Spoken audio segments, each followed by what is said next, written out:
Subscribe कीजिए मेरे YouTube channel Sobia ji health and beauty tips को और बेल आइकन पर क्लिक करें हमारी लेटेस्ट वीडियो सबसे पहले देखने के लिए। मरियम नवाज़ को JIT में पेशी से कबल सल्यूट करने वाली अरसला सलीम आजकल कहाँ हैं? बड़ी खबर आ गई। SP अरसला सलीम की खिदमात इस्टेब्लिशमेंट डिवीज़न के हवाले कर दी गई।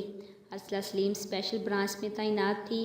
तफसीलात के मुताबिक SP अरसला सलीम की खिदमात को स्पेशल ब्रांच से मुंतकिल कर दिया गया। ताज़ा तरीन मालूमात के मुताबिक SP अरसला सलीम की खिदमात इस्टेब्लिशमेंट डिवीज़न के हवाले कर दी गई। इससे कबल SP Arsala Salim special branch में तैनात थी और ज़राए के मुताबिक उनकी ड्यूटी ज़्यादातर VVIP मूवमेंट के साथ हुआ करती थी। SP अरसला सलीम को नैब के अहम केसेस के दौरान भी सिक्योरिटी की जिम्मेदारी दी जाती रही है।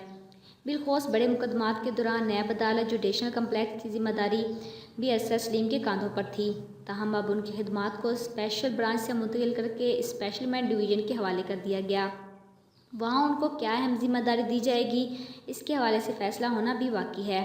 याद रहे कि अरसला सलीम की वजह शोहरत ये है कि उन्होंने साबिक वज़ीर आज़म की साहबजादी मरियम नवाज़ को इस वक्त सल्यूट किया था जिस वक्त वो पहली बार JIT में पेश हुई थी। उनके सल्यूट मारने पर मुस्लिम लीग नून के नाकदीन और अवाम ने शदीद एतराज़ किया था। मुखालफिन का कहना था कि सरकारी अफसर के लिए एक ऐसी शख्सियत को सल्यूट करना जिस पर करप्शन के इल्ज़ामात आयद हैं मुनासिब नहीं।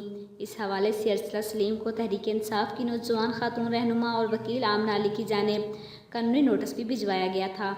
बाद अज़ां इस हवाले से अरसला सलीम ने मौक़िफ़ देते हुए कहा कि वो एक सरकारी मुलाजिम हैं और जिनकी हिफाजत की जिम्मेदारी पर उनको सल्यूट करना उनके फ़राइज़ में मनसबी में शामिल है।